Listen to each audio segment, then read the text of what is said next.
All right, so ladies and gentlemen, thank you very much. Now let's start with a very short interview to our guest. Hey, what's up? I'm fine. Tell me your full name. My full name is Samiha Tabasum Tia. My friends and family call me Tia, so you can call me Tia. Thank you very much. So, which one do you like most, Cox's Bazar or Patul?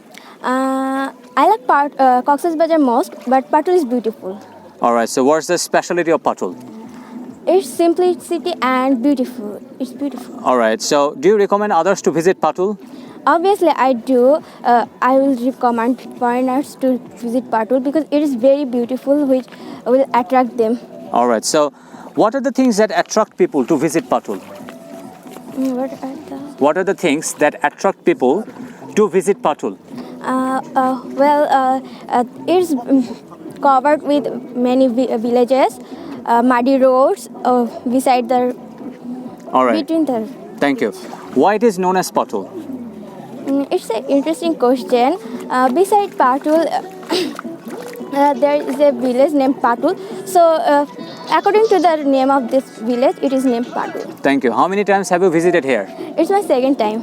Oh, thank you. Why do you come here so often? Because it's beautiful, it refreshes my mind. All right. All right. So, do you have any suggestion to develop Patul? Obviously, I do. The government should take some effective steps to make it more interesting, more beautiful. The hotel, motels, and restaurants should be built up to further at foreigners or the tourists. Thank you. Thank you very much.